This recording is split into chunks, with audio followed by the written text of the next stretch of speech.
हाय, मी सुविधा. Good morning. म्हणजे रात्रीपासून पावसाने इतका धुमाकूळ घातलाय की जागोजागी पाणी जमा झालंय आणि मी ऑफिसला जायला ऑन टाईम निघाली आणि बघू शकता ऑटोला किती मोठी लाईन आहे. म्हणजे ऑलमोस्ट 300-400 मीटर लाईन होती ऑटोसाठी फक्त, कारण का बस बंद होत्या, अर्ध्या रस्त्याचं काम चालू आहे म्हणून.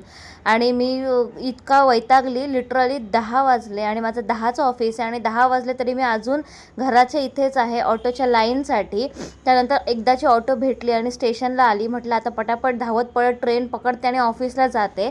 तर झालं, मधल्या 2 ट्रेन लिटरली कॅन्सल केल्या होत्या त्या लोकांनी. आणि मग मी थांबली, काय ऑप्शनच नव्हता.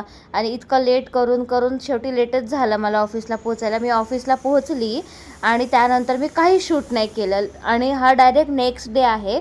ऑफिसला गेली आणि सरांनी सांगितलं की साईटवर जायचं आहे. तर आम्ही मेजरमेंटला गेलो उलव्याला आणि हा सीन मला इतका आवडला, म्हणजे इतकं प्रसन्न वाटत होतं. तर मी म्हटलं आता हे कॅप्चर करणं तर बनत आहे भाई, म्हणून मी हे कॅप्चर केलं. ही कॉम्प्लेक्स इतकी सुंदर आहे आणि स्विमिंग पूल हे 2nd फ्लोअरचा व्ह्यू आहे.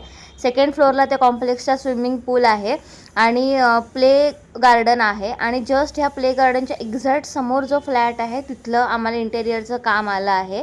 तर त्याचं डिझायनिंग वगैरे आता बनवायचं बाकी आहे. पण मला हा सीन खूप आवडला.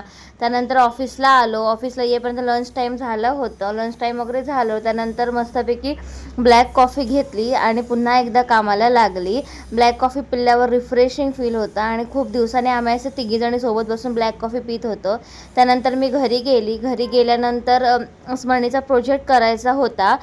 त्यांना आता एक्झाम जवळ आली आहे, फर्स्ट सेमिस्टर. तर मग प्रोजेक्ट दिला आहे 5 सब्जेक्टचा आणि स्मरणी तोच इथे करत होती आणि म्हणून मी पण तिला हेल्प करत होती पिक्चर्स वगैरे हे कटिंग करून द्यायला.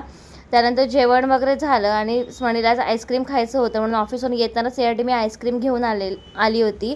तर ते तिने मस्तपैकी खाल्लं आणि असा होता माझा आजचा दिवस.